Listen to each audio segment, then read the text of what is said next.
1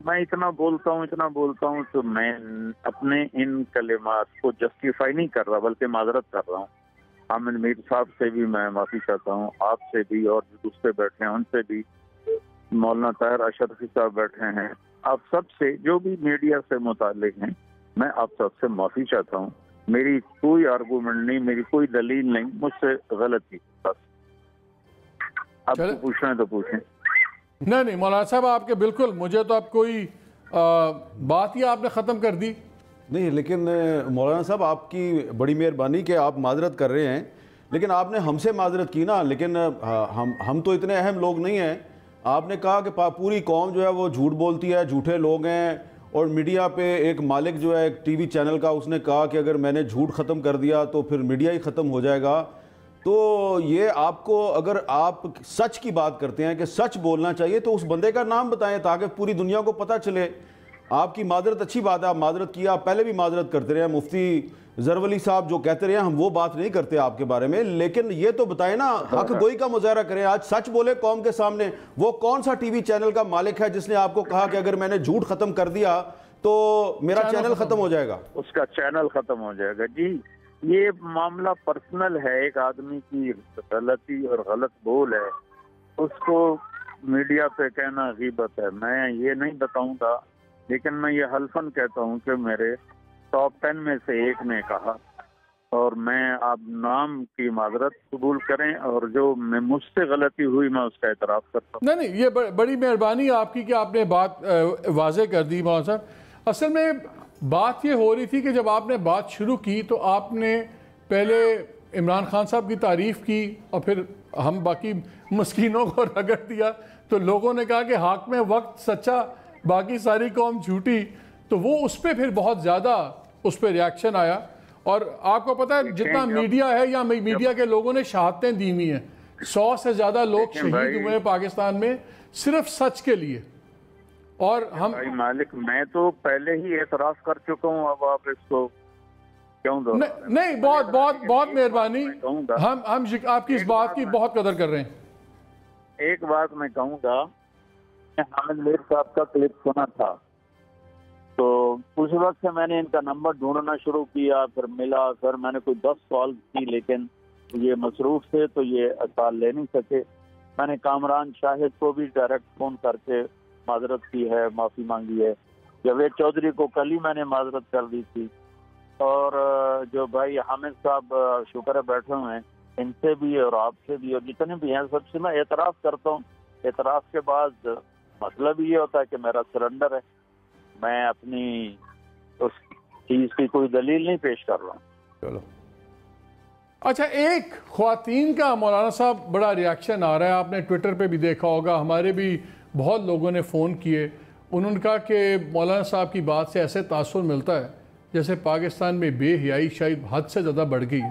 انہوں نے کہا یہاں ایک دن جو ہمارے علماء حضرات ہیں وہ کہتے ہیں اسلام کا قلعہ ہے, اگلے دن وہ قوم لوط سے ملا دیتے ہیں. اور کون سی ایسی بے حیائی ہے جو اتنی زیادہ پھیل گئی ہے کہ پوری قوم اس کے گناہ اٹھا رہی ہے؟ تو خواتین کا یہ سوال ہے, میں نے کہا وہ بھی آپ سے لگے ہاں تو پوچھ ہی لیں.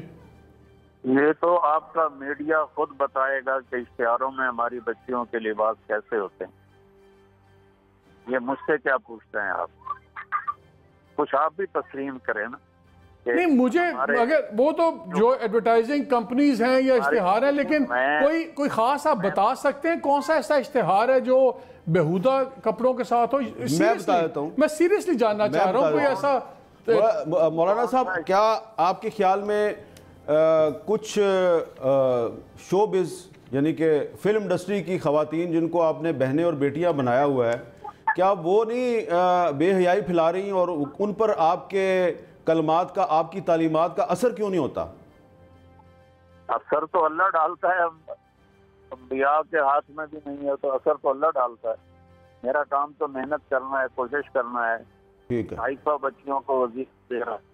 تو اللہ کرے کہ آپ جیسے علماء کے جو زبان سے جو الفاظ نکلتے ہیں اس میں تاثیر پیدا ہو جائے, تو یہ اسی وقت تاثیر پیدا ہوتی ہے جب بندہ جو ہے میرا خیال ہے جب آپ نے بڑی اچھی بات کی, آپ نے خود ہی شروع میں کہہ دیا کہ میرے پاس کوئی جواز نہیں ہے, اور بالکل سرنڈر ہے. میں نے غلط بات کر دیا. اب ہم آپ کی بڑی عزت کرتے ہیں اس بات پہ, لیکن آپ سے بس یہی ریکویسٹ ہے, کیونکہ جب آپ نے یہ بات کی تو وہ ایک چینل پہ بات نہیں کی. اس وقت پاکستان ٹیلی ویژن, اس وقت 7-8 سب سے بڑے چینلز سارے تمام ملٹیپل ٹیلی کاسٹ کر رہے تھے, جس کو کروڑوں لوگ دنیا سے دیکھ رہے تھے.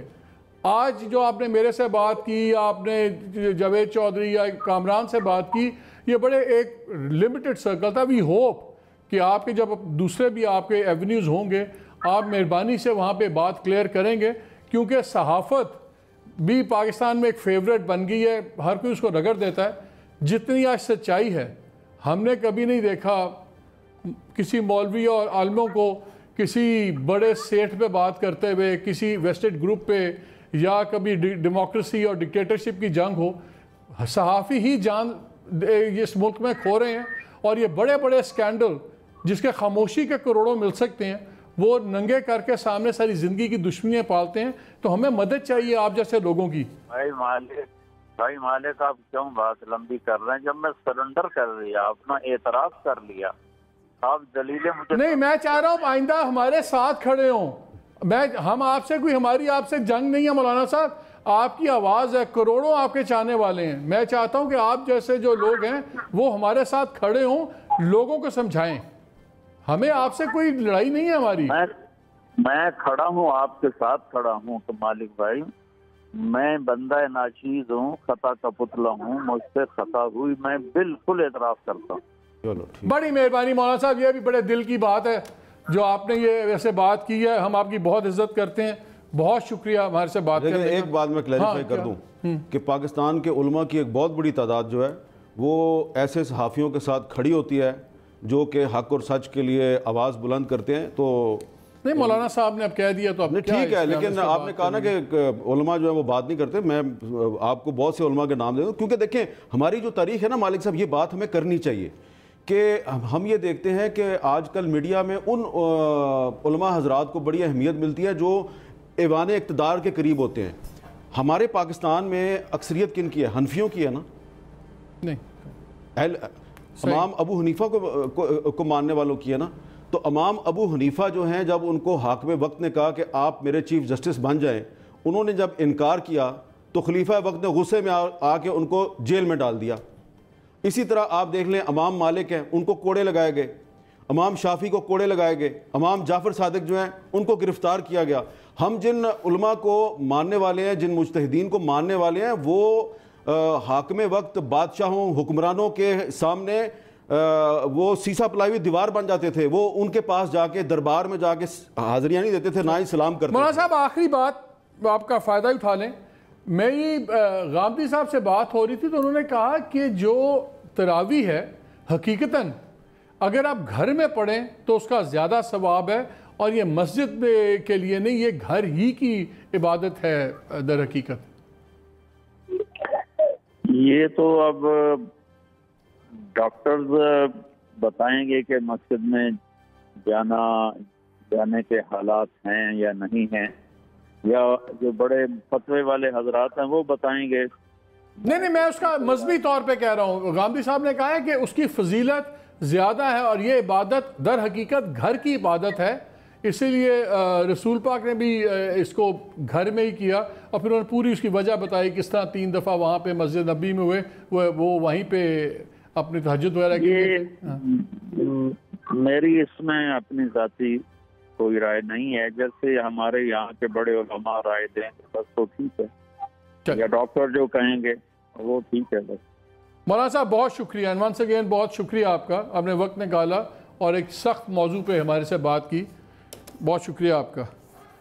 ہمارے ساتھ گفتگو میں شامل ہیں مظہر عباس بھی, اور حافظ اشرف بھی ہمارے ساتھ ہیں.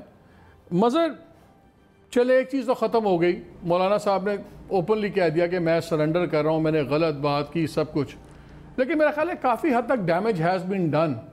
اور یہ ایک روایت بن گئی ہے پاکستان کے اندر کہ جب کچھ نہ ملے تو آپ میڈیا کو لتاڑنا شروع کر دیں, اور جبکہ میڈیا پہ ہی سارے آ کے بات کرتے ہیں, میڈیا ہی عام لوگوں کے لیے کھڑا ہوتا ہے. لیکن جب آپ کوئی سٹوری کریں اور کسی ویسٹڈ انٹرسٹ کو ہرٹ کرتے ہیں تو پھر ٹرولنگ شروع ہو جاتی ہے. پھر جناب میڈیا لگتا ہے اچانک سب برائی کی جڑ ہے. ذرا اس پہ بھی آپ کا کامنٹ ہو جائے. شکریہ مالک. دیکھیے پہلی چیز تو یہ کہ ٹھیک ہے بڑی بات ہے مولانا کی کہ انہوں نے یہ یعنی سرنڈر کا لفظ یوز کیا, لیکن میرا سوال تو اس سے زیادہ بڑا تھا کہ انہوں نے 22 کروڑ عوام کے بارے میں بھی ایسی ہی بات کی, اور مجھے حیرانگی ہے کہ وزیر اعظم یہ بات وزیر اعظم نے بھی سنی جن کو لوگوں نے ووٹ دیا. ہم اتنی سویپنگ اسٹیٹمنٹس اتنی ایسی پوزیشن سے دیتے کیوں ہیں؟ کیسے کہہ سکتے ہیں ہم کہ 22 کروڑ عوام جو ہے اس طرح کے ہیں؟ یعنی انہی عوام سے آپ ڈونیشنز بھی مانگ رہے ہیں, انہی عوام پہ مشکلات کا ان کو سامنا ہے, اور ہم ایک سویپنگ ریمارکس دے دیتے ہیں, ایک سویپنگ اسٹیٹمنٹ دے دیتے ہیں کہ جی یہ سب کے سب ایسے ہی ہیں. میرا خیال ہے اس چیز پہ بہت زیادہ احتیاط کی ضرورت ہے کہ جب ہم جنرل پبلک کو اس طریقے سے کہتے ہیں, ایڈریس کرتے ہیں, تو وہ مناسب طریقہ نہیں ہوتا. باقی آج جو کل طارق جمیل صاحب نے بات کی تھی وہی بات آج وزیر اعظم نے بھی کی ہے. وزیر اعظم نے جو سوشل میڈیا کے جو صحافی ہیں, یہ بھی ایک اچھی ٹرم ہے کہ سوشل میڈیا کے صحافیوں سے گفتگو کرتے ہوئے انہوں نے کیا کہا, اور مجھے حیرانگی ہے کہ انہوں نے کل یہ بات کیوں نہیں کی کہ کرنٹ افیئرس کے پروگرام ارریلیونٹ ہو گئے ہیں, اینکرز جو ہیں وہ پلانٹڈ پروگرام کیا کرتے تھے. اس طرح کی پہلے بھی وہ بات کرتے رہے ہیں. انہوں نے پہلے بھی کرنٹ افیئرس کے پروگرامز کو اس طرح ٹارگٹ کیا, باہر بھی یہ ٹارگٹ کیا کہ جی یہ جو ٹاک شوز ہیں میں ان کو دیکھنا نہیں چاہیے. تو پھر یہ سارے اینکرز کو آپ سب کو وہ بلاتے کیوں ہیں اور ان سے بات کیوں کرتے ہیں؟ میرا خیال ہے وزیر اعظم کو چاہیے کہ اسی طرح کا کوئی کمیشن بنا لیں جس طرح کا انہوں نے شوگر اور آٹا پہ کمیشن بنایا ہے. بنائیں کمیشن, بات کریں. جو وزیر اعظم جن کے بارے میں یہ بات کرتے ہیں کہ وہ پلانٹڈ ہیں, ان کو پیسے دے کے پروگرام کروائے جاتے تھے, بتائیں. وزیر اعظم بیان دیں.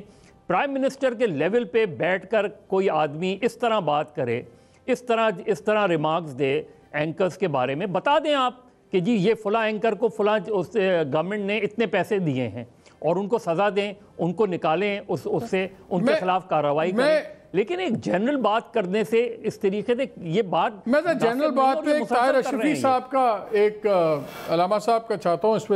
چیز علامہ صاحب بات تو ہے کہ سیدھی بات ہے, مولانا طارق جمیل صاحب نے جس طرح ختم کر دی بات, میں اس لیے اس بات پہ جانا نہیں چاہتا. انہوں نے کہا ٹھیک ہے میری معذرت ہے, یہ بھی اچھی بات ہے, کوئی اپنی غلطی مان لے, یہ بھی بڑائی ہے. لیکن سوال جو اٹھتا ہے کہ ان سے حامد بھی نے ایک سوال کیا تھا کہ آپ نے جو بات کی کہ میں نے مالک سے پوچھا چینل کے کہ تم جھوٹ چھوڑ دو, تو اس نے کہا اگر میں نے جھوٹ چھوڑ دیا تو میرا چینل بند ہو جائے گا. انہوں نے کہا یہ پھر غیبت ہے, میں اس کا نام نہیں بتاؤں گا. ذرا مجھے شرعی طور پہ یا مذہبی طور پہ ایک چیز سمجھائیں کہ اگر آپ بات کر دیں ایک پورے طبقے پہ اور کہیں کہ وہ غلط ہیں, جھوٹے ہیں, سب کچھ ہیں, تو وہ بھی تو غیبت ہے. میں آپ کا سوال جو ہے, میں طاہر اشرفی صاحب میرا سوال ذرا میں سمپلیفائی کر دیتا ہوں سادہ, کہ غیبت اور حق گوئی میں کیا فرق ہے؟ اچھا ایک سیکنڈ, مولانا طارق جمیل صاحب نے دوبارہ لائن میں لائی, آپ کچھ کہنا چاہ رہے ہیں. میں علامہ صاحب آپ کا سبھی آتا ہوں. جی مولانا صاحب. جی بس میں آخری بات یہ کرنا چاہتا تھا کہ اللہ تعالیٰ آپ کو بہت جزائے خیر لے. آپ نے مجھے میری غلطی پر متنبہ کیا. حامد میر صاحب کا بھی شکر گزار ہوں, آپ کا بھی, جاوید چودھری کا بھی, کامران کا بھی. تو میں غلطی سے پاک نہیں ہوں, اور ہر وقت مجھے بولنا پڑتا ہے. تو اگر کبھی ایسی دوبارہ بھی کوئی مجھ سے خطا ہو تو برائے مہربانی آپ مجھے تنبیہ کریں, مجھے بتائیں. میں انشاءاللہ اگر وہ بات صحیح ہوگی تو میں فوراً رجوع کروں گا. ہم تو رہنمائی کے لیے آپ لوگوں کی طرف دیکھتے ہیں مولانا صاحب. ہم نے کیا غلطی ہے علماء کی پکڑنی ہے, ہم تو آپ لوگوں کو دیکھتے ہیں رہنمائی کے لیے. نہیں, عالم بھی ہو تو خطا سے پاک تو نہیں ہے. خطا سے پاک صرف انبیاء ہوتے ہیں, صحیح, جو معصوم ہوتے ہیں. بہت شکریہ. ہر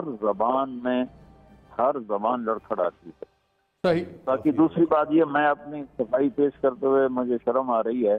میں 1992 سے ان بادشاہوں سے مل رہا ہوں. مجھے میرے رب کی قسم میں 92 پیسے کا بھی شرمندہ نہیں ہوں.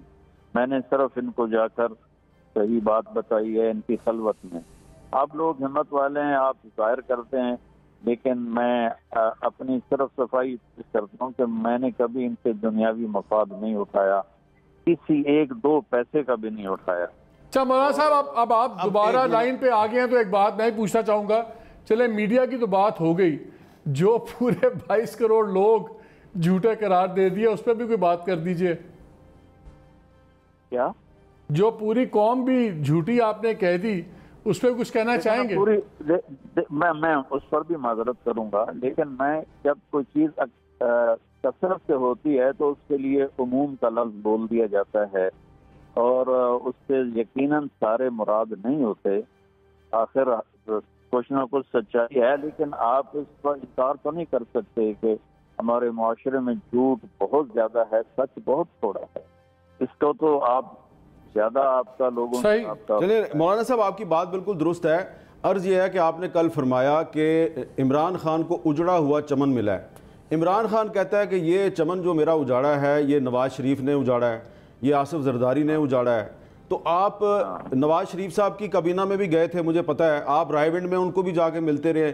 تو عمران خان کو آپ کہتے ہیں کہ اس کو اجڑا ہوا چمن ملا ہے، یہ بڑا نیک آدمی ہے، پرہیزگار آدمی ہے. بالکل آپ صحیح کہتے ہوں گے، لیکن جب وہ کہتا ہے، آپ اس کو کہتے ہیں کہ اس کو اجڑا ہوا چمن ملا ہے، تو اس کے بقول جنہوں نے چمن اجاڑا ہے آپ اس کو بھی جا کے دعائیں دیتے رہے ہیں، ابھی بھی دیتے ہیں. تو یہ اس میں ذرا یہ تضاد نہیں ہے بہت سا؟ حامد بھائی، میں اللہ کی قسم کھا کے کہتا ہوں، میں صرف ان کو کوئی نہ کوئی نصیحت ہی کرتا تھا، اور ان کو کوئی دعوت دیتا تھا. ان کی جو کمی ہوتی تھی ان کے منہ پر کہتا تھا. یہ میرا اللہ گواہ ہے اور میرا ضمیر اس پر گواہ ہے کہ میں نے ہمیشہ ان کو جا کر نصیحت کی ہے اچھے انداز میں. مولانا صاحب آئندہ نصیحت تھوڑی سی سخت انداز میں کریں، ایڈا اثر نہیں ہو رہا. اور آپ ماشاءاللہ آپ کو شعر و شاعری سے بھی شغف ہوگا. وہ ایک شعر ہے، مسجد ٹا دے مندر ٹا دے جو کچھ ٹیندا، ایک کسے دا دل نہ ٹامی رب دلاں وچ رہندا. تو ذرا جو لوگوں کے جذبات ہیں اس کا بھی خیال کریں. رمضان کا مہینہ شروع ہونے والا ہے، آپ جیسے شخصیات کو اکٹھا کرنا چاہیے. آپ لوگوں کو اکٹھا کیا کریں، لوگوں کو آپس میں ان کا دل نہ توڑیں. دل توڑیں گے تو کون آپ کی بات سنے گا؟ حامد بھائی دیکھیں، میں پچھلے 40 سال سے بول رہا ہوں، اور اللہ کا شکر ہے کہ سب سے زیادہ سنا جانے والا اسپیکر ہوں، لیکن میں خطا سے پاک نہیں ہوں. وہ ٹھیک ہے، صحیح بات. نہیں مولانا صاحب آپ نے بات بڑی واضح کر دی، بہت شکریہ. یقین مانیے میرے دل میں آپ کی عزت بہت بڑی ہے. یہ غلطی ماننا ہی بہت بڑی بات ہے، اور اس کی واقعی ہم قدر کرتے ہیں. بہت شکریہ آپ کا. جی حامد میر صاحب کو وضاحت کرنا چاہتا ہوں، میں اللہ کا نام لے کر ان کے پاس گیا ہوں ہمیشہ. اپنے لیے کبھی ایک پیسے کا نہ مفاد اٹھایا ہے نہ نفع اٹھایا ہے. ٹھیک ہے، بہت شکریہ. بہت شکریہ مولانا صاحب، بہت شکریہ. جی طاہر اشرفی صاحب بات ہو رہی تھی، تو وہی ہم بات کر رہے تھے کہ غیبت اور حق گوئی میں کیا فرق ہے. ایگزیکٹلی کہ کیا فرق ہے دونوں میں. اب مولانا صاحب کی ذات سے ہم بات ہٹ گئی ہے، کیونکہ انہوں نے تو اپنی بات کلیئر کر دی اور انہوں نے معذرت بھی کر دی، تو میں ان سے اب آگے چلنا چاہتا ہوں. بسم اللہ الرحمن الرحیم، نحمدہ ونصلی ونسلم علی رسولہ الکریم. گزارش یہ ہے کہ مولانا نے جب معذرت بھی کر لی اور انہوں نے یہ بات کہہ بھی دی، تو میرا خیال ہے اب اس بات کو چھوڑ دینا چاہیے. بالکل ہم ختم کر دیں. کہنا بڑا مشکل کام ہے، اور آپ لوگ جانتے ہیں، آپ میرا خیال ہے تینوں حضرات ہی وہ ہیں جنہوں نے کئی مرحلوں پہ سچی بات کی پاداش میں بہت کچھ سہا ہے، اور تھوڑا بہت ہم نے بھی جب کبھی آپ کی بات میں تائید کی تو سہنا پڑا ہے ہمیں. لیکن یہ ہے، اور یہ جو آپ نے پہلے بات کی تھی، اس ملک کے اندر علماء بہت ہے. میری اپنی ذات کے اوپر جب میں نظریاتی کونسل میں تھا تو کسی کی خواہش تھی کہ کسی میڈیا کے ایک صاحب کو گستاخ اہل بیت قرار دے دیا جائے، تو نہیں کیا. تو پھر ہم نے بھی آپ ہی جیسے دوست، آپ ہی کے دوست استعمال ہوئے جنہوں نے صبح شام پھر پروگرام جو ہیں وہ طاہر اشرفی پہ کیے. تو یہ ہر جگہ چلتا ہے. نہیں لیکن علامہ صاحب میں ایک چیز کہنا چاہتا ہوں، میں ایک بات چیز کہنا چاہتا ہوں. جس طرح ابھی آپ نے بات کی نا، انگریزی میں کہتے ہیں نیم اینڈ شیم. میں تھک گیا ہوں، میں 50 کی دہائی کراس کر گیا ہوں زندگی کی. میں یہ جنرلائز باتیں سن کے تھک گیا ہوں. دوست ایسے کہتے ہیں، لوگ ایسے کہتے ہیں، ہم کہتے ہیں نام لیں. جب ہم الزام لگاتے ہیں ہم نام لیتے ہیں، فلانے وزیر نے یہ کیا، فلانے سرکاری افسر نے رشوت کھائی. آپ لوگ جب بات کرتے ہیں گول مول کر جاتے ہیں. آپ کے دوست، آپ کو چاہیے، آپ پہ بھی اتنی کریج ہونی چاہیے، آپ کہیں فلانا فلانا فلانا یہ 4 لوگ ہیں جنہوں نے میرے خلاف پروگرام کسی کے کہنے پہ کہ یہ ڈس آنیسٹ جرنلسٹ ہیں. ہم نہیں چاہتے کسی کا کوئی ملبہ اٹھانا. میں کیوں سنوں اپنے پروفیشن پہ بات اس ایسے شخص کے بارے میں جو گمنام آپ لوگ خود رکھتے ہیں. اگر آپ کو دکھ ہے نام بتائیں آپ بھی کہ فلانے 4 لوگوں نے میرے خلاف پروگرام کیے، تاکہ ہم بھی ان کی مذمت کریں. بالکل کوئی گمنام نہیں ہے، سب کو پتا ہے. ایک ہی شخص تھا جس نے 14 پروگرام میرے خلاف کیے، مبشر لقمان. لیکن الحمدللہ میں نے تو نہ کبھی اس کی تردید کی، نہ اس کو جا کر کہا کہ یہ آپ نے کیا کیا، خود اس نے بھی اعتراف کیا۔ تو میں پہلی بات یہ کہوں گا کہ اگر مولانا صاحب کو کسی مالک نے یہ بات کہی تھی تو انہیں کرنی نہیں چاہیے تھی، اگر وہ اس کا نام نہیں لے سکتے تھے، اور اگر انہوں نے کر دی تو پھر ہمیں، اب انہوں نے معافی مانگ لی، ہمیں اس کو چھوڑ دینا چاہیے۔ مولانا صاحب بیسیکلی ایک خطیب ہیں۔ بڑی بدقسمتی کیا ہے، میں اب مالک صاحب 1 منٹ مجھے دے دیں، بدقسمتی یہ ہے کہ مولانا صاحب نے پچھلی مرتبہ دعا کی اور اس کا جو کچھ دوستوں نے، میں بڑا کلیئر میڈیا کے اندر جس طرح تبلیغی جماعت پہ پھر غصہ نکالا۔ بھئی مولانا صاحب ایک مبلغ ہے، خطیب ہیں، تبلیغی جماعت کا اسلوب ہی نہیں ہے جس انداز سے مولانا نے آج کل یہ کام شروع کیا ہوا ہے۔ بالکل ٹھیک ہے۔ ہمارے آباء و اجداد، میرے دادا جی بانیوں میں سے تھے تبلیغی جماعت کے، ہم نہ سیاسی لوگ ہیں، ہم نے کبھی تبلیغی جماعت کا نام نہیں لیا۔ اگر کسی نے سیاست کرنی ہے تو وہ سیاست کرے۔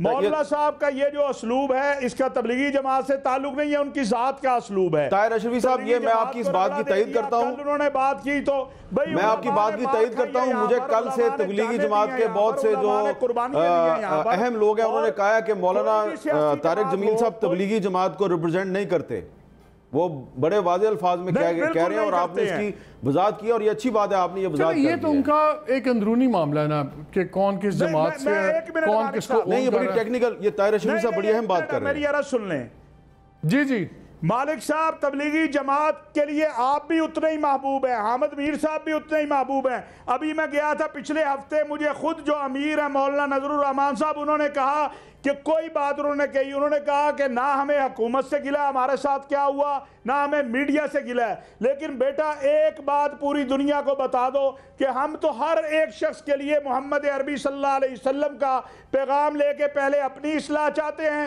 پھر دوسروں کی چاہتے ہیں، اور سب کو کہتے ہیں کہ صحابہ والی زندگی اختیار کرو۔ یہ ہمارا پیغام ہے۔ نہ کبھی تبلیغی جماعت کے اندر کوئی طریقہ کار ہے، اس کے امیر مولانا نظر الرحمان ہے، اس کی ایک شورا ہے۔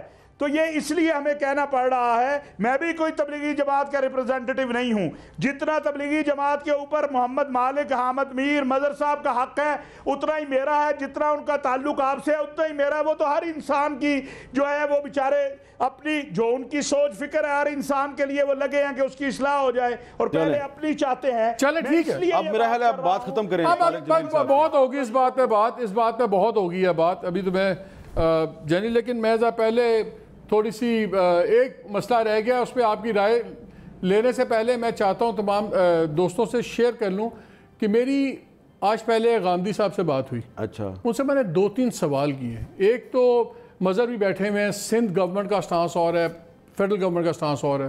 میں نے ان سے پوچھا ان دونوں میں سے ہم کس کی بات سنیں، بیکاز وہ کہتے ہیں نا حاکم وقت کی بات سنیں۔ پھر تراویح پہ، اور مولانا صاحب سے پوچھیں گے تراویح کی، بڑی انٹرسٹنگ بتایا کہ کس طرح تراویح جون سی ہے یہ در حقیقت اصل میں اس کی فضیلت گھر پڑھنے میں زیادہ ہے۔ جو لوگ سمجھتے ہیں کہ مسجد میں جا کے پڑھنا، اس پہ ان کی لاجک ہے، دیکھتے ہیں یہ حافظ صاحب بھی اسے اگری کرتے ہیں کہ نہیں۔ ذرا میری غامدی صاحب علی گفتگو بڑی صاحب دکھائیے گا۔ غامدی صاحب ایک تو یہ بتائیے، کل انشاءاللہ رمضان شروع ہو رہا ہے، مقدس مہینہ ہمارا، لیکن بڑی کنٹروورسی چل رہی ہے کہ سندھ حکومت کے فیصلے کیا ہیں، فیڈرل گورنمنٹ کے فیصلے کیا ہیں۔ یہی بحث چل رہی ہے کہ کیا تراویح گھروں میں پڑھنی چاہیے۔ ہو تو یہ گیا ہے کہ جی ایس او پیز ڈیسائیڈ ہو گئے ہیں کہ جو باقی اداروں کے لیے ایس او پیز ہیں اسی طرح فاصلہ ہوگا، لوگ گھروں سے وضو کر کے آئیں سارا، لیکن خطرہ یہ ہے کہ یہ فالو اپ نہیں ہوگا۔ آج کراچی کی لیڈی ڈاکٹرز نے بڑی لمبی ایک ایموشنل پریس کانفرنس بھی کی، ان میں سے 1-2 ڈاکٹرز تو اب دیدہ بھی ہو گئیں، اور انہوں نے ہاتھ جوڑے، انہوں نے منتیں کی کہ اپنے لوگ گھروں پہ رہیں سب کچھ۔ آپ ہمیشہ 2 باتیں کرتے ہیں، پہلے تو میں تراویح پہ آپ کا بڑا واضح چاہ رہا ہوں کہ کتنا لازم ہے، ہم کیوں گھر میں نہیں پڑھ سکتے، اور دوسرا آپ ہمیشہ کہتے ہیں جو حاکم وقت ہے یا حکومت وقت ہے اس کی بات ہونی چاہیے امپلیمنٹ۔ اب فیڈرل گورنمنٹ میں عمران خان صاحب ہیں، پروونشل گورنمنٹ میں چیف منسٹر ہیں، تو حاکم وقت کون ہوا، پھر کس کی بات مانی جائے گی؟ پہلے سوال کا جواب تو یہ ہے جی کہ تراویح الگ سے کوئی نماز ہی نہیں ہے، یہ تہجد کی نماز ہے۔ اس کا صحیح وقت سو کر اٹھنے کا ہے، اور یہ گھر ہی میں پڑھنی چاہیے۔ مسجد میں تو رسالت مآب صلی اللہ علیہ وسلم کے زمانے میں یہ کبھی پڑھی نہیں گئی۔ آپ سے البتہ یہ پوچھا گیا کہ ہم لوگ تہجد کے وقت اٹھ نہیں سکتے تو کیا ہم تہجد کی نماز عشاء کے بعد پڑھ سکتے ہیں؟ تو آپ نے اس کی اجازت دی. تو لوگ اپنے شوق سے مسجد میں جمع ہونا شروع ہو گئے اور حضرت عمر نے لوگوں سے کہا کہ کسی ایک شخص کو امام مقرر کر لو. وہ خود بھی کبھی اس میں شریک نہیں ہوئے.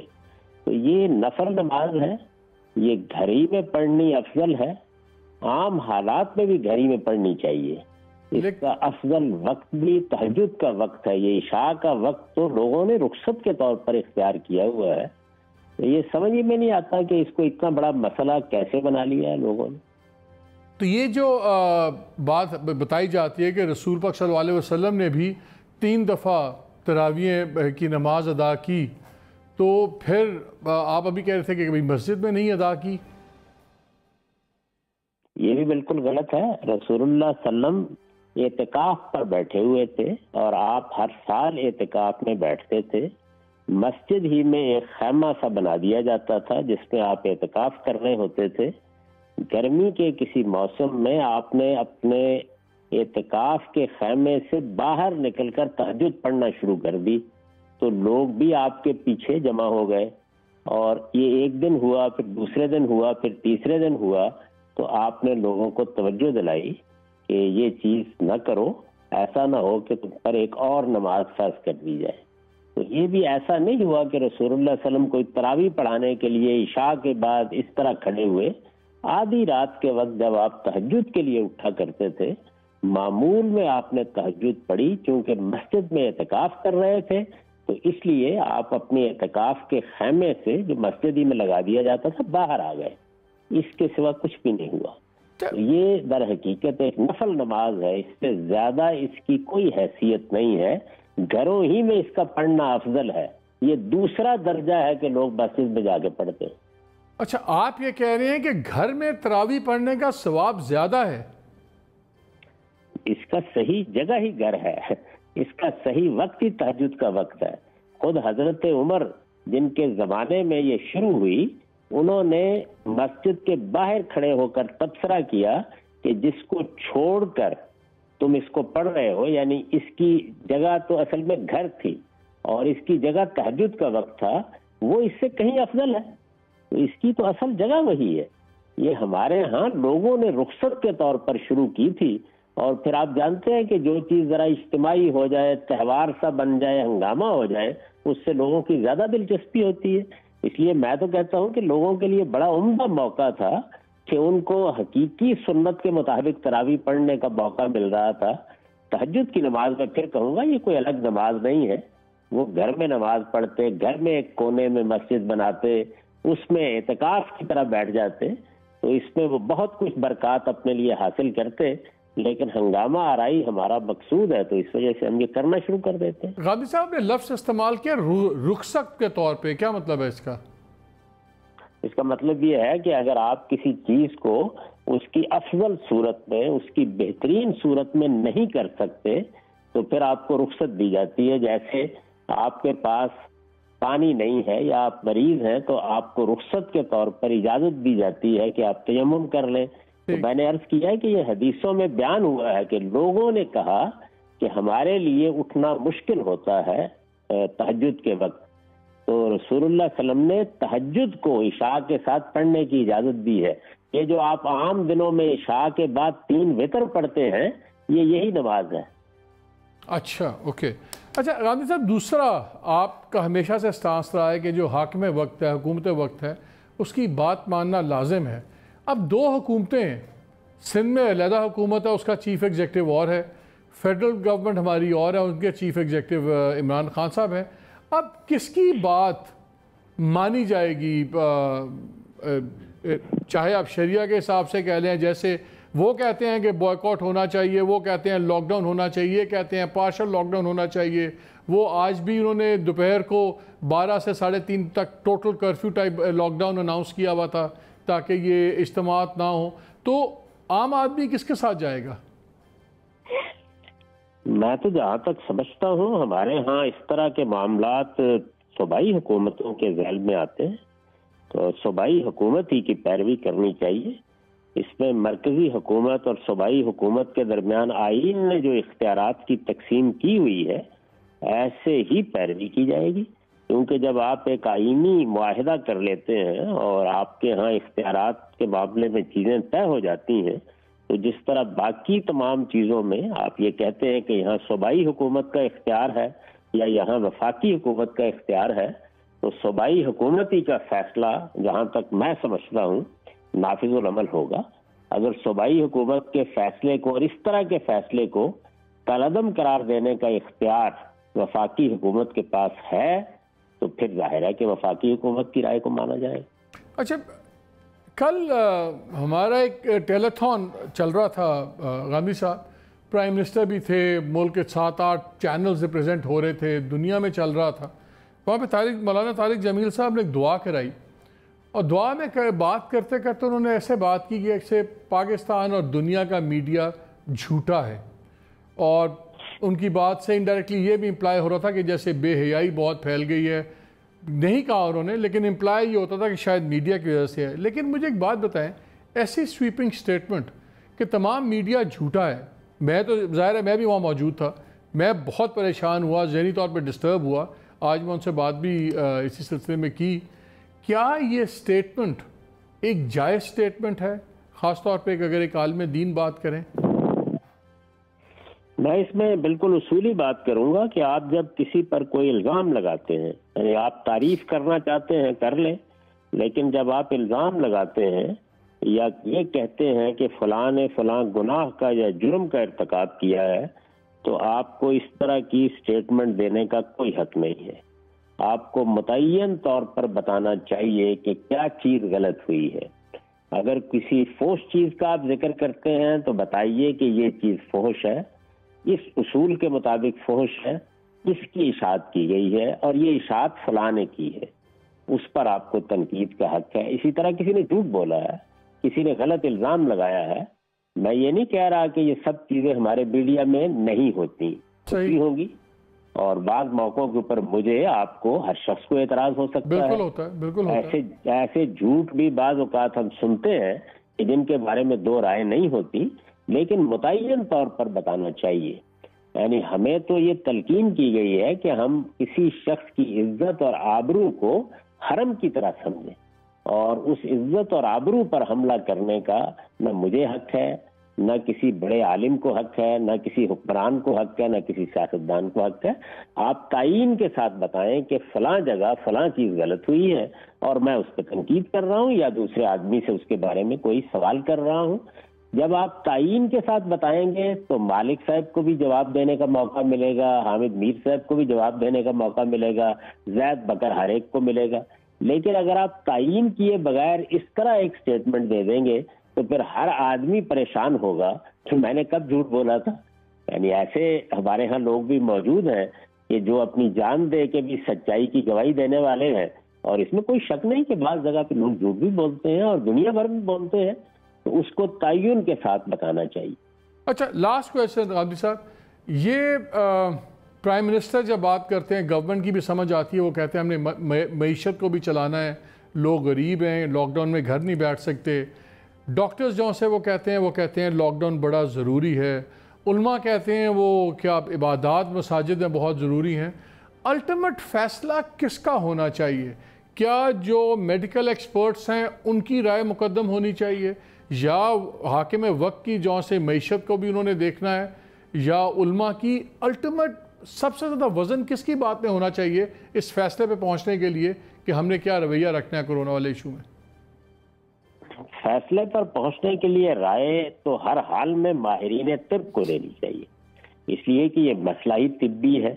یعنی مذہب تو نہیں بتائے گا کہ کرونا کا کیا مسلک ہے اور وہ کہاں تک پھیلتا ہے اور کہاں تک طاقت کرتا ہے، یہ تو طبی ماہرین بتائیں گے۔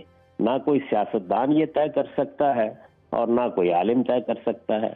جب وہ یہ بتا دیں گے تو اب لوگوں کے لیے فیصلہ کرنا ہے۔ یعنی اگر تو آپ نے محض لوگوں کو کوئی بات کہنی ہے تو طبی ماہرین کہیں گے، میرے نزدیک ہر شخص کو اس پر عمل کرنا چاہیے، یہ دینی لحاظ سے ضروری ہے کہ طبی ماہرین کی بات سنی جائے اور میں اپنے طور پر، آپ اپنے طور پر اس پر عمل کریں، کیونکہ وہ کیا کہہ رہے ہیں؟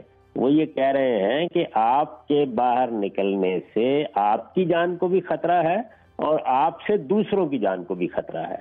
تو اب اگر آپ ان کی بات کو نہیں مانیں گے یا نہیں سنیں گے تو آپ ایک گناہ یا ایک جرم کا ارتکاب کریں گے. رہ گئی بات کہ لوگوں پر نافذ کرنا ہے تو یہ حکومتی کو کرنا ہے. یعنی حکومتی کا کام ہے کہ وہ لوگوں کی جان، مال اور عزت کی غامدی صاحب آپ نے بڑا سخت، آپ نے بڑا ہیوی لفظ استعمال کیا. آپ نے کہا یا آپ جرم کریں گے یا گناہ کریں گے. جرم تو مجھے سمجھ آ گیا، گناہ یہ کیسے بن گیا؟ اس لیے کہ اللہ تعالیٰ نے آپ سے کہا ہے کہ آپ انسانی جان کی حفاظت کریں. انسانی جان کی حفاظت یا انسانی جان کی حرمت یہ دین کا مسئلہ ہے. میں جب خودکشی کرتا ہوں تو میں گناہ کا ارتکاب کرتا ہوں، میں اللہ تعالیٰ کے خلاف بغاوت کرتا ہوں. اسی طرح اگر میں کسی کو آزار پہنچاتا ہوں، یہ تو ایک کانٹا آپ سڑک پہ پھینک دیں جس سے کسی کے پاؤں میں چبھنے کا اندیشہ ہو تو وہ بھی گناہ کا کام ہے. تو یہاں تو لوگوں کی جان خطرے میں ہے. تو اس لیے یہ گناہ ہے، شریعت کے لحاظ سے گناہ ہے کہ آپ کوئی ایسا کام کریں جس کے بارے میں ظن غالب ہو، غالب گمان ہو کہ اس سے آپ اپنی جان کو خطرے میں ڈالیں گے یا دوسروں کی جان کو خطرے میں ڈالیں گے. تو یہ گناہ ہے. جرم یہ اس لیے ہے کہ جان، مال، آبرو کے خلاف اگر کوئی اقدام آپ کرتے ہیں تو پھر حکومت اور معاشرے کو آپ کو روکنے اور سزا دینے کا حق حاصل ہو جاتا ہے. تو ایسی چیزوں کو جرم کہا جاتا ہے. غامدی صاحب بہت شکریہ ہمارے سے بات کرنے کا. ہم نے ساری باتیں سنی. علامہ صاحب بڑی جلدی سے، بڑا تھوڑا ٹائم رہ گیا ہے، یہ جو تراویح کی بات کی ہے غامدی صاحب نے، یہ آپ اس سے اتفاق کر رہے ہیں جس طرح انہوں نے اس کو سمجھایا ہے ہمیں؟ دیکھیے بات یہ ہے، میرا خیال ہے محمد مالک صاحب یہ ایک بحث بڑی لمبی ہو جائے گی، اس میں ہم جاتے نہیں. جو اس وقت ہمیں مسئلہ درپیش ہے ہم اس کی طرف آتے ہیں.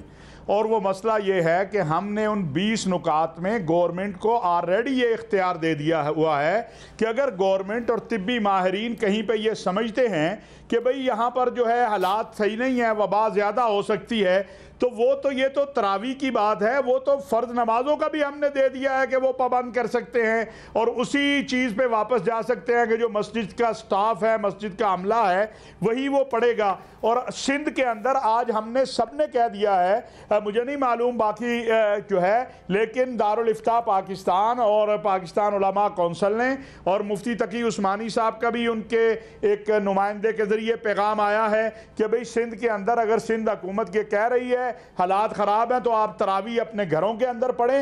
ویسے بھی تراویح جو ہے پاکستان کے اندر میرا خیال ہے جتنے بڑے بڑے اکابر ہیں اللہ ماشاءاللہ وہ سارے اپنے گھروں میں پڑھتے ہیں، اپنے کمروں میں تلاوت سنتے ہیں. میں خود پچھلے 20-22 سال سے میرے گھر میں تراویح ہوتی ہے، میں اور میرے بچے ہم گھر میں. تو مسجدیں جو بھری ہوتی ہیں ہر رمضان میں تراویحوں میں، تو وہ کیسے بھری ہوتی ہیں؟ نہیں تو لازمی بات ہے کہ لوگ آتے ہیں، لوگوں کا شوق ہے قرآن کریم سننے کا. صرف جو بات چلی نا، دیکھیے بات یہ ہے کہ جب ہم صرف مسجد کو لے لیتے ہیں اور باقی ڈاکٹروں نے جو بات کی اس میں انہوں نے شاپنگ مال کی بھی بات کی ہے، اس میں ان میں سڑکوں کی بھی بات کی ہے. تو وہ بند ہی ہیں شاپنگ مال تو. یہ راشن تقسیم کرنے ہوتا 10 ہے، بندہ 1000 کھڑا. چلیں مجھے اب یہاں بریک لینا ہے، مجھے اب بریک لینا ہے. آپ بھی اسی بات کی تلقین کر رہے ہیں، آپ اسی بات کی تلقین کر رہے ہیں کہ یہ گھروں میں تراویحیں پڑھ لیں تو بہتر ہے، بڑی اچھی بات ہے. مجھے یہاں پہ بریک لینا. ناظرین بریک کے بعد آ کے آپ سے ذرا پنجاب کی یہ بھی بات کریں گے کہ 4 مہینے بعد ہی، 4 مہینے اور شاید 37-38 دنوں کے بعد ایک پھر چوتھا چیف منسٹر پنجاب چینج ہو گیا ہے. کیوں ہو گیا ہے، اس کے پیچھے کیا ہو رہا ہے، اس پہ بھی ذرا بات کریں گے. ہمارے ساتھ رہیے گا.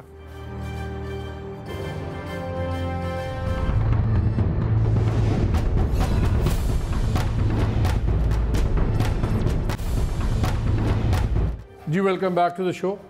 بریک پہ جانے سے پہلے میں نے کہیں کہہ دیا کہ چوتھا چیف منسٹر تبدیل ہوا ہے پنجاب کا. چیف منسٹر نہیں، میرا مطلب چیف سیکرٹری تھا. جھگڑا تو ایک کو ہی تبدیل کرنے پہ چڑھ رہا ہے اور جس میں بہت زیادہ جھگڑے چل رہے ہیں. حامد چیف سیکرٹری تبدیل ہوتے ہیں، پھر ان کو امیجیٹلی سیکرٹری انٹیریئر لگا دیا جاتا ہے. چیف منسٹر آتے ہیں، بزدار صاحب پرائم منسٹر کو ملتے ہیں. کافی عرصے سے ایک ٹسل چل رہی تھی. آپ کو یاد ہے 22 بندوں کا ایک گروپ بھی بنا تھا جمہوری جس نے کہا تھا، پھر وہ ہٹا دیا گیا. ان کی سپورٹ بھی تھی ہر طرف سے. He was a well connected man. کیا یہ ہوا، کیا میسج بیوروکریسی کو دیا گیا ہے کہ اگر ایک چیف سیکرٹری ہٹا دیا جائے تو باقی لائن میں آ جائیں؟ کیونکہ وہاں پہ کافی جھگڑے چل رہے تھے. آف دا ریکارڈ بیوروکریٹس کہتے ہیں آپ کو پتہ جی جو ہم ناجائز کام نہیں کرتے تو ہمارے پہ پریشر تھا. دیکھیں میری آبزرویشن تھوڑی سی مختلف ہے، کیونکہ میں نے خود جمعرات والے دن، یہ جو جمعرات گزری ہے، اس جمعرات والے دن national command and operation centre جو ہے وہاں پر کیبنٹ کے بھی لوگ تھے، اور اس میں اسد عمر صاحب بھی تھے، لیفٹیننٹ جنرل حمود الزمان بھی تھے، سارے لوگ تھے، اور اس میں چیف منسٹر سندھ بھی بیٹھے ہوئے تھے، یہ جو چیف سیکرٹری پنجاب چینج ہو گئے ہیں اعظم صاحب یہ بھی بیٹھے ہوئے تھے، بلوچستان کے چیف سیکرٹری صاحب بھی تھے، خیبر پختونخوا کو ان کے فنانس منسٹر کر رہے تھے، اور گلگت بلتستان کے بھی چیف منسٹر موجود تھے۔ وہاں پر 2 گھنٹے میں جو گفتگو میں دیکھ رہا تھا، سن رہا تھا، تو اس میں جو پنجاب کے چیف سیکرٹری جو کہ چیف منسٹر کے بہاف پہ وہاں بیٹھے ہوئے تھے، ان کی پرفارمنس بہت پور تھی، بہت پور تھی، اور صاف نظر آ رہا تھا کہ یہ جو چیف سیکرٹری صاحب ہے نا، یہ زیادہ دیر تک خاموش رہے۔ جب بھی پنجاب کی بات ہوتی تھی تو اسد عمر صاحب ان سے کو پوچھتے تھے، وہ چھوٹی سی بات کر کے ختم کر دیتے تھے۔ اس کے مقابلے میں جو بلوچستان کے چیف سیکرٹری تھے وہ بڑی انہوں نے اچھی پارٹیسپیشن کی، سندھ کے چیف منسٹر موجود تھے، گلگت بلتستان کے بھی تھے۔ تو یہ بھی تو ہو سکتا ہے کیونکہ چیف منسٹر بھی ایکٹیو تھے نا۔ ہاں، تو اب اس میں 2 گھنٹے کی وہ جو ساری ایکسرسائز میں نے دیکھی، تو میں نے وہاں پر یہ بات کی، اور میرے سے بہت سے لوگوں نے سپریم کورٹ نے تو پنجاب والوں کی تعریف کی کو چھوڑ دینا بیچ میں سے، سپریم کورٹ تو نہیں نا بیٹھی ہوئی، سپریم کورٹ کے چیف جسٹس کو بھی چاہیے کہ وہ بھی جا کے national command and operation centre میں دیکھ لیں کون سا صوبہ کیسے کام کر رہا ہے، وہ بھی جا کے دیکھ لیں۔ بہرحال میں تو آپ کو وہ بات کر رہا ہوں جو میں نے دیکھی ہے، میں اس کا عینی شاہد ہوں۔ اس میں چیف سیکرٹری پنجاب کی پرفارمنس بہت پور تھی۔ اگلے دن وہاں پر آرمی چیف بھی گئے national command and operation centre میں۔ اس سے اگلے دن یعنی کہ کل جو ٹیلی تھون تھی، اس سے پہلے عمران خان صاحب کی آرمی چیف سے، ڈی جی ISI سے اور لوگوں سے بات چیت بھی ہوئی۔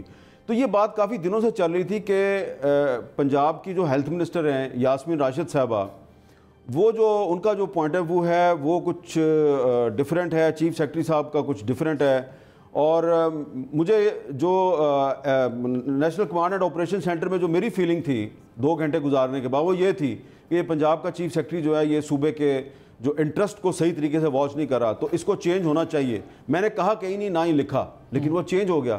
تو میں سمجھتا ہوں کہ یہ اچھے فیصلے ہو رہے ہیں، ہمیں ان کو اپریشیٹ کرنا چاہیے کہ اگر ایک چیف سیکرٹری جو ہے اس کے بارے میں یہ خلق خدا کہہ رہی تھی وہ بڑا ویل کنیکٹڈ آدمی ہے نا، یہ اس کا فلاں جو ہے نا اس کے بہت قریب ہے، تو اس کو چینج کر دیا ہے، اور 1.5-2 سال میں 4تھا چیف سیکرٹری پنجاب کا چینج ہوا ہے۔ تو یہ ایک بڑی انپریسیڈنٹ مظہر سوری بڑی دیر سے آپ بڑی پیشنٹلی بیٹھے ہیں، ہم سوری، لیکن وہ اتنے سینسٹیو ایشوز ریلیجس ہی چل پڑے، آئی ہوپ یو انڈرسٹینڈ۔ یار یہ بتائیں جلدی کہ اب یہ سندھ کا کس اونٹ کس کا بیٹھے گا؟ بڑے کلیئر ڈفرنس اوپینین آ گیا ہوا ہے، سندھ کی پالیسی اور ہے، کرونا پالیسی ہارڈ لائن، جب کچھ اب ڈاکٹرز بھی فرنٹ لائن پہ آ گئے ہیں، تو کیا دیکھتے ہو آپ فردر ٹینشن دیکھ رہے ہو بٹوین اسلام آباد اینڈ کراچی؟ مالک ایک تو یہ جیسے ابھی یہ حامد کہہ رہے تھے، دیکھیے اگر چیف سیکرٹری کیا ہوتا ہے، چیف سیکرٹری اصل میں گورنمنٹ ہوتی ہے، یعنی گورنمنٹس تو سیکرٹریز چلاتے ہیں نا، جس کا ہیڈ چیف سیکرٹری ہوتا ہے۔ اب اگر آپ 4-5 چیف سیکرٹریز اتنے عرصے میں تبدیل کر دیں، 3-4 IGs تبدیل کر دیں، تو اس کا مطلب ہے کہ گورنمنٹ جو ہے وہ پراپرلی نہیں چل رہی۔ اب آپ چیف سیکرٹری کو لانے کی جو رسپانسبلٹی، اگر کسی غلط چیف سیکرٹری کو لائیں اس کی رسپانسبلٹی پھر لینی چاہیے، اور بہتر چیف سیکرٹری کو لانا چاہیے۔ دیکھیے سندھ میں کیا ہے، سندھ میں ایک چیز ہے مالک کہ سندھ میں جو بھی وزیر اعلیٰ فیصلے کر رہے ہیں اس میں انہوں نے تمام لوگوں کو آن بورڈ رکھا ہے۔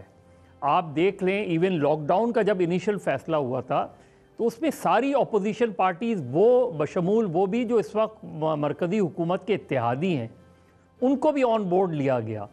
تو صحیح یا غلط فیصلے جو سندھ فیصلے لے رہا ہے وہ کلیکٹیو فیصلے ہو رہے ہیں، کلیکٹیو ڈیسیجنز ہو رہے ہیں، اور یہی وجہ ہے کہ وہ ایک فیصلہ کر لیتے ہیں۔ اب جو انہوں نے وہ یہ سمجھ رہے تھے کہ جب انہوں نے علماء کرام سے بات کی تو آپ دیکھیں جو 2 یا 3 فرائیڈے گزرے ہیں اس میں ان چیزوں کو فالو کیا گیا، علماء کرام نے بھی فالو کیا جو اکارڈنگ ٹو ایگریمنٹ تھا جو سندھ میں ہوا تھا پہلے، ان 20 نکات کی بات نہیں کر رہا، اس سے پہلے۔ لیکن جب اوپر کے لیول پہ ایک 20 نکاتی فارمولا ہو گیا تو ظاہر ہے سندھ ایک ڈیفیکلٹ پوزیشن میں آ گیا۔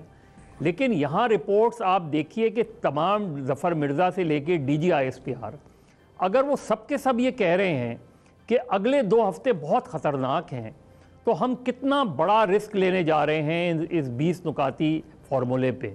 اب خدا کرے کہ چیزیں اتنی خراب نہیں ہوں، لیکن اکراس دا بورڈ تو پھر سندھ جو پوزیشن لے رہا ہے، اس کا مطلب ہے سندھ ایک درست پوزیشن لے رہا ہے، کیونکہ سب یہ کہہ رہے ہیں کہ خطرناک وہ ہے، سب یہ کہہ رہے ہیں کہ صورتحال بہت سنگین ہو سکتی ہے. تو جب سب یہ کہہ رہے ہیں صورتحال سنگین ہو سکتی ہے، تو سب اس معاملے کو ریویو کریں. چلے میں بالکل اس پہ لاسٹ کامنٹ لے لیتا ہوں طاہر اشرفی صاحب کا. علامہ صاحب، کل رمضان انشاءاللہ شروع ہو رہا ہے، زندگی رہی تو سارے یہ بھی ایک اور رمضان ہم دیکھ پائیں گے. ملک کا وزیر اعظم کہتا ہے آنے والے 2-3 ہفتے بہت خطرناک ہیں. جو آپ کا ہیلتھ وزیر کے ہیں وہ ٹاپ ڈاکٹر، وہ کہتا ہے بہت خطرناک ہے. جو فوجی ساتھ ملے ہوئے ہیں، کام کر رہے ہیں، وہ کہتے ہیں بہت خطرناک ہیں. ہر کوئی ڈاکٹرز جو آن گراؤنڈ ہیں وہ کہتے ہیں بہت خطرناک ہیں. جب سارے کہہ رہے ہیں تو کیوں اس کے اوپر علماء وغیرہ ایک ڈائر کیوں رول کرنا چاہتے ہیں کہ دیکھ لیں گے اگر غلط ہوا تو مسجد بند کر دیں گے. سعودی عربیہ میں بند ہے سب کچھ، ملیشیا میں بند ہے، ایران میں بند ہے، خانہ خدا کے اوپر انہوں نے مسجد گرینڈ ماسک بند کر دی، مسجد نبوی بند ہے. ہم کیا ان تمام جگہوں سے بہت بڑے مسلمان ہیں؟ اب مالک صاحب 1 منٹ مجھے دے دیں. ایک منٹ ہی ہے، آپ کو اختیار ایک منٹ دیتا ہی ہے. ہوں، جس طرح وہاں سب کچھ بند ہے نا، یہاں بھی آپ بند کر دیں. ہم نے کب کہا ہے؟ ہم نے تو کہا اگر آپ شاپنگ مال کھول رہے ہیں، صنعتیں کھول رہے ہیں، آپ کے پرائم منسٹر نے کہا کہ ہم جو ہے لاک ڈاؤن میں نرمی لا رہے ہیں، تو پھر مسجد کو بھی کھول دیں. لیکن ڈاکٹروں نے کہا کہ سب کو بند کریں. تو بھئی آپ سب جب بند کریں گے تو ہم بھی آپ کے ساتھ کھڑے ہیں. علامہ صاحب کے مقابلہ تو نہیں لگا ہوا. دیکھیں بات سنیں علامہ صاحب، سوال سن لیں میرا سوال سن لیں، جلدی سے ٹائم تھوڑا ہے. میرا سوال سن لیں. سوال یہ ہے کہ نوکریوں پہ جب لوگ آتے ہیں، علامہ صاحب بات سنیں، لوگ نوکریوں پہ آتے ہیں، ان پہ ڈسپلن ہوتا ہے. سب کچھ بند کریں گے، ہم آپ کے ساتھ کھڑے ہیں. پہلے ہم کہیں گے بسم اللہ کیجئے. سوال سن تو صوبہ سرا یا سوال تو سنیں، میری بات سن لیجئے ورنہ میں کاٹ دوں گا مائک. میری بات سن لیجئے، میری بات سنیں. جب آپ نوکری پہ جاتے ہیں، آپ ایک ڈسپلن ہوتا ہے کارخانے کا، مالک کا، سب کچھ ٹھیک ہے نا. ایک ڈسپلن کے اندر آپ آتے ہیں، وہاں پہ ڈسپلن نفاذ کرنا آسان ہے اگر آپ ایک کاروبار کے مالک ہیں، لوگ آپ کو تنخواہ دیتے ہیں. جب آپ مذہبی اجتماع میں کہیں جاتے ہیں، ہر بندہ آزاد ہے، وہ آتا ہے. اور پھر نوکری پہ جو آ رہا ہے وہ دن میں ایک خاص گھنٹوں کے لیے سب کچھ، مساجد کے اجتماع یا دوسرے مذہبی اجتماعات میں دن میں آپ 5 دفعہ آ رہے ہیں، ہزاروں کی تعداد میں لوگ آ رہے ہیں. کوئی کسی کا کسی پہ زور یا جبر نہیں ہے. لیکن اگر کوئی ادارہ ہے، اس کے اندر جبر کر سکتا ہے مالک کہ آپ یہاں کھڑے ہوں گے، اس فاصلے پہ ہوں گے، کیونکہ اس کی نوکری کو خطرہ ہے. صرف خطرہ اس بات کا ہے کیونکہ کسی پہ ڈسپلن کوئی لازم نہیں کر سکتا، تو شاید خدا نہ خواستہ زیادہ خطرہ بڑھ جاتا ہے. کوئی یہ نہیں چاہتا مسجد نمازیں نہ ہوں یا مسجدیں ویران ہو، صرف خطرہ کم کرنا ہے. بات یہ ہے کہ آج جمعہ میں لوگوں نے بتایا کہ مولوی کا ڈسپلن سب سے زیادہ ہے. اور آج الحمدللہ پورے ملک کے اندر 1-2 جگہوں کی کوئی تصویر لے آئے تو لے آئے. میں آپ کو یہ کہہ سکتا ہوں 99.9% لوگوں نے ڈسپلن دکھایا ہے. چلیں، بہت شکریہ. اب اسی امید پہ بہت شکریہ. اسی امید پہ ناظرین، اسی امید پہ میں کنکلوڈ کروں گا کہ وی ہوپ کہ جو لوگ ابھی بھی جانا چاہیں گے جگہوں پہ ڈسپلن رکھیں. لیکن ایک بات یاد رکھیے، انسانی زندگی کی قیمت کسی بھی فریضے سے بڑی ہے. یہ اللہ کا بھی حکم ہے، اس کے رسول کا بھی. اپنے پہ بھی رحم کریں، دوسروں پہ بھی کریں. اللہ ہر جگہ پہ ہے. دل سے دعا کریں، اللہ قبول کرے گا. اپنی بھی حفاظت کیجیے، اپنے ہمسایوں کی سب کی. اجازت دیجیے. اللہ حافظ.